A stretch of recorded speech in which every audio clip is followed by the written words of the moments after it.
What's going on, Packers fans? Aaron Negler here. I just wanted to say a few words about what Davante Adams said on Max Crosby's podcast. First of all, it's great anytime you hear from Davante Adams. He doesn't do a whole lot of media, but when he does, he's very honest and straightforward, and I really appreciate hearing his thoughts on any subject, but especially his football career. I always tried to get him on at Cheesehead TV. He was always really good to us, and this is true. He was slated to appear on our draft show the day the Aaron Rodgers bombshell dropped from Adam Schefter, and he very quickly messaged me and was like, "Man, I'd love to, but there's no way I can come on tonight." I always appreciated his straightforwardness and his honesty. We never quite got him on Cheesehead TV, but he was, like I said, always really good to us. But it's great anytime you hear him in the media because he so rarely does kind of tons of media stuff. He's very selective for good reason. He should be. But I really loved his candor in this interview with Crosby and the crew there on the Rush podcast. I'll link to the video so you can go look at it in the description of this video, just so you can see and hear Davante say these words, because it's never quite the same when you read them or hear them spoken by someone else. But this is the quote that's kind of garnering the attention, right? Davante says, in hindsight, the kid is a fucking baller, man, talking about Jordan Love. I'm really happy for him. I haven't had the chance to truly sit down and talk with him, but I want to tell him at some point, I definitely don't regret changing, but I'm super proud of what you've done. If there was a way I could pull you over here and drag you with me, that would have been cool too. Okay, now hold on, Davante. You get your own quarterback. We got Jordan Love over here in Green Bay.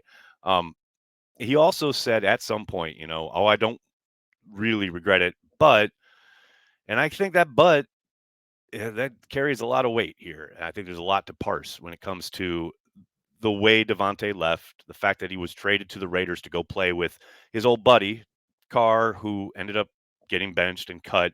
And that has kind of been the overriding narrative, right? But there's also the aspect that almost never gets brought up about his wanting to be closer to home, being closer to the West Coast.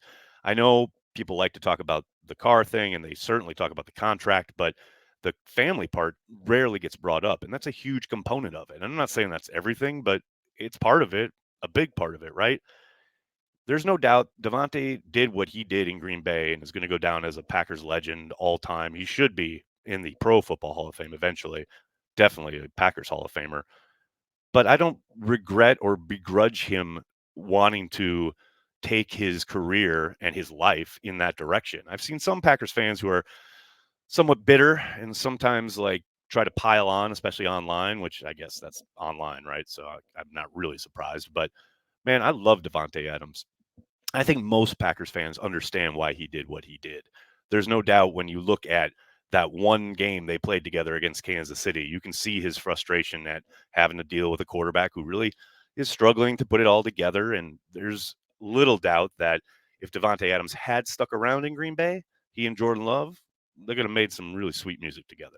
And you look at the collection of talent now on offense in Green Bay and maybe think, okay, look, we got this kind of bedrock here. Maybe we'll bring Davante back, right? Of course, that's never going to happen. We all know that. That ship has sailed, and there's little question that the Packers are in a great spot. I am fascinated to see what happens with Davante throughout not only the rest of the season, but even hell, the rest of this offseason. There's still rumblings that they could trade him possibly to Pittsburgh or someplace else. Regardless, you salute the man for what he did in Green Bay. He's an all-time legend. No question about it. He's probably got some regrets, but overall, he made the move that he thought was best for him, his family, and I think the Packers have clearly flourished on the backside of that trade. There's going to be regrets all the time, but for the most part, Devontae's living his life. And Godspeed and God bless him. Just stop with the little allusions to possibly bringing Jordan Love to whatever team you're on, buddy. He's a Green Bay Packer, and he's about to get paid. So love Davante Adams, all-time Packer. What do you guys think? What do you think of these latest comments from Davante regarding Jordan Love, the Packers making the move, the trade, etc.? Tell me in the comments below, and then tell your friends and tell your family. Cheesehead TV. We are devoted to Green Bay Packers fans worldwide.